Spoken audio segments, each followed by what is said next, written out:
जर इथून पुस्तकं उदगीरला साहित्य संमेलन झालं, वर्ध्याला साहित्य संमेलन झालं, तर इथून पाठवण्याचा खर्च हा प्रचंड येतो. शिवाय किमान 4 ते 5 लोक बरोबर घेऊन जावे लागतात. तिथे मांडणी करण्यासाठी, विक्री करण्यासाठी, स्वच्छता राखण्यासाठी. त्यांचा 3 दिवसाचा खर्च, गाडी खर्चापासून, राहण्यापासून, जेवणापर्यंत हा करावा लागतो. आणि हे 3 दिवस जेव्हा दिसतात तेव्हा महिनाभर अगोदर तयारीला लागतात या सगळ्याचं. आणि ही तयारी करत करत करत म्हणजे ते मनुष्यताच आपण लक्षातच घेत नाही. ते तयार करत करत साहित्य संमेलनाचे 3 दिवस म्हणजे अगोदर 1 दिवस जावं लागतं, 3 दिवस, आणि परत 5वा दिवस येण्यासाठीचा गाडी खर्च. असं जर सगळं गृहीत धरलं तर कुठल्याही प्रकाशकाला साहित्य संमेलनामध्ये फार काही मिळत असेल असं वाटत नाही.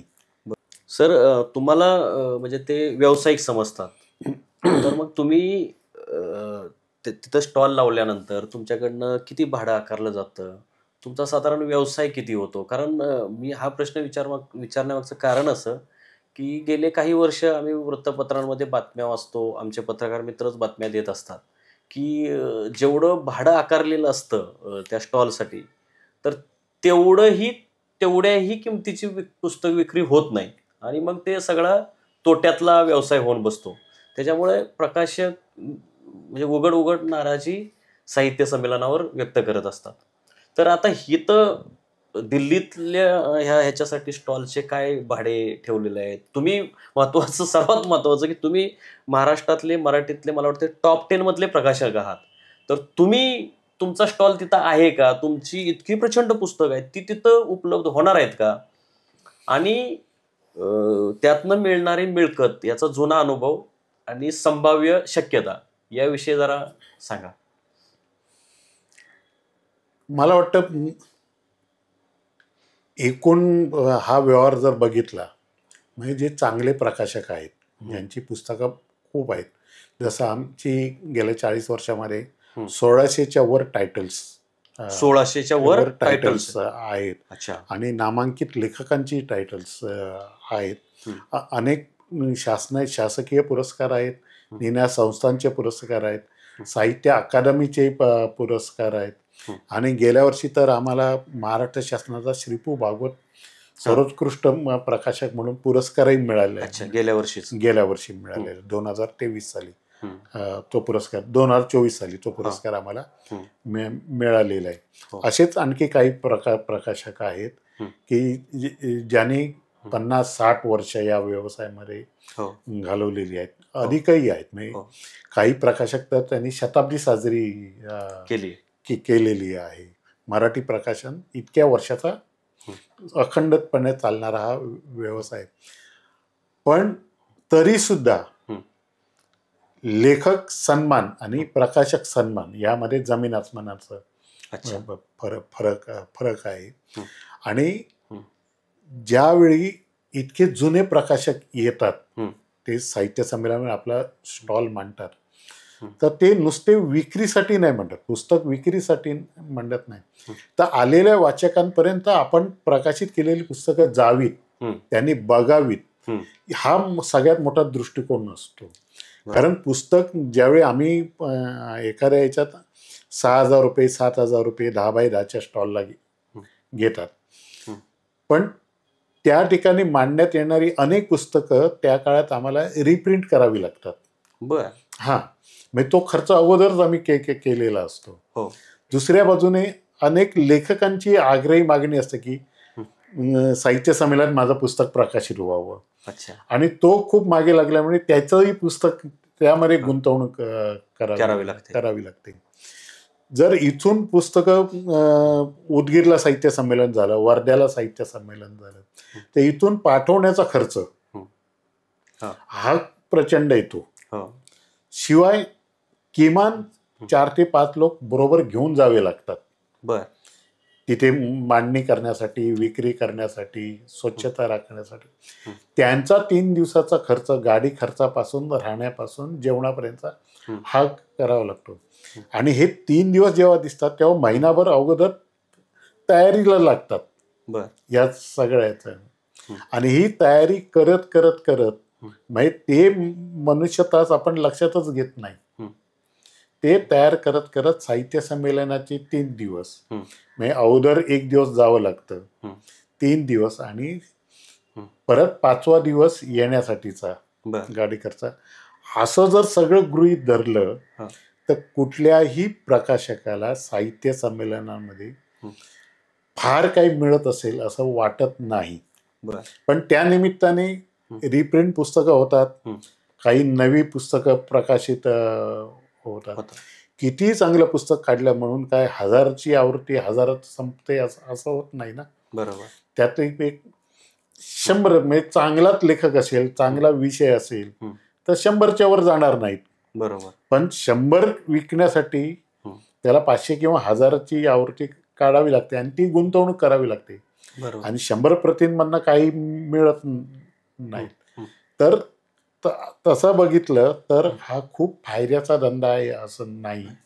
पण लोकांसमोर जायला पाहिजे, पुस्तके विकली गेली पाहिजेत, लोकांना समजली पाहिजेत, यासाठी प्रकाशक धडपड करतात. तुमचा यावर्षी तुमचा स्टॉल आहे का दिल्लीत? नाही, आमचा स्टॉल दिल्लीमध्ये नाहीये. एक तर दिल्लीच्या जसं घुमानमध्ये साहित्य संमेलन झालं होतं, हो, तर घुमानच्या साहित्य संमेलन किती लोक आले होते. म्हणजे आपल्याला महाराष्ट्राच्या बाहेर आपण साहित्य संमेलन भरवतो याचा आनंद आहे, पण तिथली एकूण लोकसंख्या, येणारे लोक, आणि इथून आम्ही जाणार, खर्च करणार, राहणार, ह्याचा ताळमेळ कुठेच बसत नाही ना. समजा दिल्लीत आम्ही भरलो तर वर्ल्ड बुक फेअरच्या वेळी आम्ही पूर्वी प्रकाशक संघटनेच्या वतीने मराठी पुस्तकांचा स्टॉल लावायचो आम्ही तिथे, पण तो संघटनेचा होता, सवलतीच्या दरात आम्हाला स्टॉल मिळायचा. तरी सुद्धा प्रकाशक संघटनेने स्वतःचे पैसे घातल्याशिवाय काहीच व्हायचं नाही, तिथे विक्री व्हायची नाही. किमान विक्री म्हणजे तिथला मराठी जो वाचक आहे किंवा मराठी माणूस आहे, जे कुटुंब करून राहत आहेत, काही वर्ष राहत आहेत, ते वर्ल्ड बुक फेअरला भेट देत होते, पण तिथे येण्याची तसदी घेत नव्हते, मराठी पुस्तकाच्या याला तसदी घेत नव्हते. किमान लोक म्हणजे सुशील कुमार शिंदेसारखे असे लोक पुस्तकं बघायचे, खरेदी करायचे, असे किमान लोक यायचे. पण ज्या तऱ्हेने आपण लोकसंख्या म्हणतोय, दिल्लीमध्ये मराठी माणसाची लोकसंख्या आहे, त्या मनाने जर आले असते तर तिथे एकही पुस्तक शिल्लक राहिलं नसतं. कुठे घुमानला? हा, घुमानला नव्हे, वर्ल्ड बुक फेअरला आम्ही जे लावायचं तिथे. हा, म्हणजे परत गट्टे तसेच आणावे लागायचे आम्हाला. हा आमचा अनुभव आहे. घुमानला सुद्धा जे गेले होते ते मनाची तयारी करूनच गेले होते की आपला धंदा किती होणार आहे.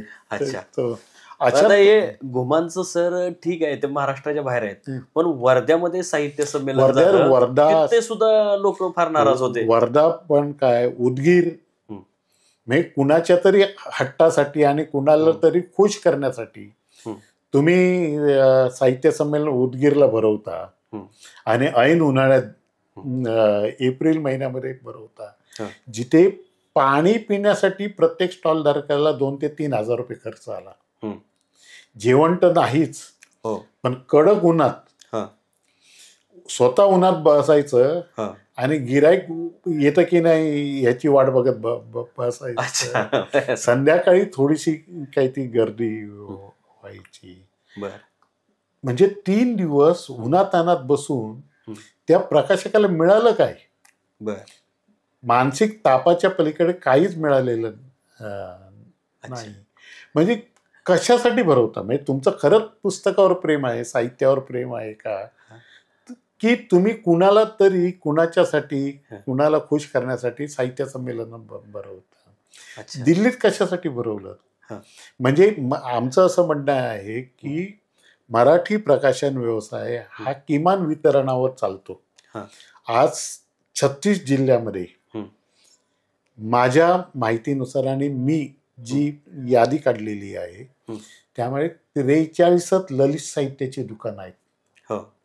फक्त 43. बर. आणि 20 जिल्ह्यामध्ये एकही दुकान नाही ललित साहित्य. तिथे पुस्तक मिळत नाही, ललित साहित्य मिळत नाही. जे काय मिळतं ते आता ऑनलाईन मुळे मिळतं. पूर्वी तेही मिळत नव्हतं. आता मला सांगा त्या 20 जिल्ह्यातल्या लोकांना काय अप्रूप असणार साहित्य संमेलनाबद्दल की ज्याला तिथे स्थानिक असताना पुस्तक मिळत नाही. तो दिल्लीचं साहित्य संमेलन भरते म्हणून कौतुक कशासाठी करणार. बरोबर. किंवा मी प्रकाशक आहे, मला कौतुक कशाचं आहे. दिल्लीत भरतं म्हणून कौतुक आहे की महाराष्ट्रात एखाद्या चांगल्या ठिकाणी म्हणजे जसं पाटील सरांनी PD पाटील सरांनी पिंपरी चिंचवडला भरवलं होतं. तिथे भरभरून विक्री झाली होती. अच्छा.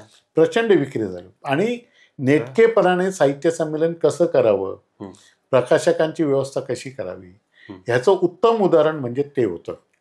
ते आता फर्ग्युसन कॉलेजमध्ये गेल्या महिन्यामध्ये डिसेंबरमध्ये जे NBTने पुस्तक प्रदर्शन भरवलं होतं ते किती सुंदर होतं. स्वच्छता होती, मांडणी उत्तम होती, खाली कार्पेट होतं, पंखे होते, निर्णय सांस्कृतिक कार्यक्रम होते आणि लोकांनी यावं प्रदर्शनासाठी यासाठी 1 महिना अगोदरपासून त्यांनी प्रचंड तयारी केली होती. आणि त्याचा परिणाम असा झाला की जसे पंढरपूरला लोंढ्याने लोक जातात आषाढी एकादशीला, तसं लोंढ्याने लोक त्या प्रदर्शनाला भेट देत होते. आणि त्याने म्हटलेलं आहे की 40 कोटीचा व्यवसाय झाला. किती कोटीचा व्यवसाय झाला माझ्या दृष्टीनं नाही, लोकांना प्रदर्शनाकडे यावं असं वाटलं, खरेदी करावीशी वाटली आणि त्यामध्ये 70% तरुण मुलं होती. ही सगळ्यात महत्वाची गोष्ट आहे.